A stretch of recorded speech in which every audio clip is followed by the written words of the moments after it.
Hi guys, Silas here, bringing you this video game review of The Legend of Zelda Skyward Sword. This is the game Nintendo has been trying to make for the last 5 years, perfectly integrating motion controls into fluid gameplay and really making you feel like you're controlling a sword and a shield. Being the first chronological game in the franchise, Skyward Sword sets the foundations for the rest of the series. Well, I hope you enjoy this review of The Legend of Zelda Skyward Sword. The Legend of Zelda Skyward Sword is an action-adventure game for the Wii and a 16th entry into the Legend of Zelda series. The game was developed by Nintendo Entertainment Analysis and Development with the help of Monolith Soft and was released in 2011. The game is the earliest in Zelda continuity and follows an incarnation of the series' protagonist, Link, who lives in a land above the clouds called Skyloft, and must rescue his childhood friend Zelda after she is swept to the land below by demonic forces. As with all modern Zelda games, the player controls Link from a third-person perspective in a 3D environment. The game uses the Wii Motion Plus peripheral for sword fighting, and a revised Wii remote pointing system used for controlling other weapons like the bow and the claw shots.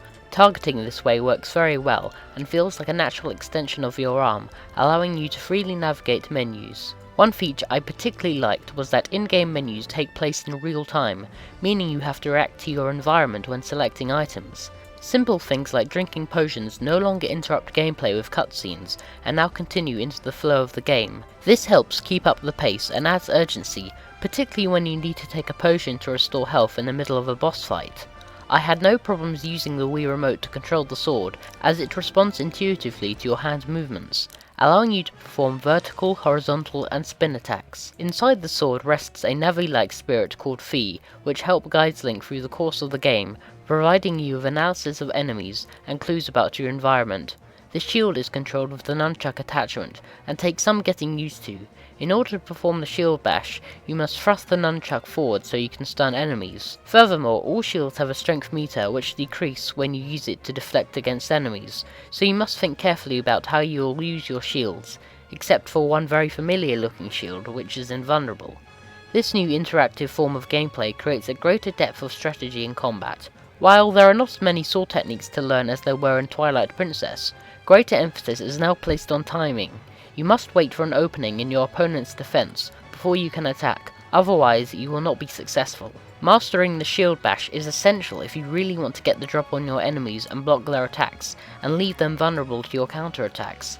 I can't say enough good things about the motion controls in this game. Everything feels so natural. This game justifies the Wii's existence, and I can't wait to see how Nintendo uses motion control in the future. The standout dungeon for me was the Sand Ship, which focused more on puzzle solving and an innovative use of time travel. There are the usual fiendish puzzles that can leave you tearing your hair out, and for the first time puzzle solving is not confined to dungeons, and also takes place in the overworld, which helps to create more depth in the gameplay. The same goes for some boss battles as well, such as the fights with the imprisoned. The game once again features a darker storyline which I personally like, and creates a meaningful relationship between Link and Zelda, instead of some princess that Link happens to meet in the course of his adventure, which happens in a lot of Zelda games. Some cynics may say that it comes across as a gawky teen romance, but I felt that it was genuinely touching to see how these two care about each other, and really gives Link impetus to rescue Zelda when she is captured. The game is text-driven with little dialogue besides grunts and yells, keeping with Nintendo's policy about not imposing an identity on Link or the rest of the characters by giving them voices. That being said, the cinematic scenes are incredibly well done considering there is virtually no dialogue, and allows the player to become emotionally invested in the story, making you care about Link and Zelda's plight. The game goes for an impressionist art style, in between the cel-shaded Wind Waker and the realistic-looking Twilight Princess, which gives everything a fairy tale look to it. The heightened, stylized colours suit the game well, adding to the impression that this is a tale that took place a long time ago. All equipment in the game is upgradable, and requires you to find treasure throughout the game to upgrade your equipment to its fullest capacity. This adds a further layer of strategy and depth, as you need to have strong weapons to defeat enemies in the later parts of the game.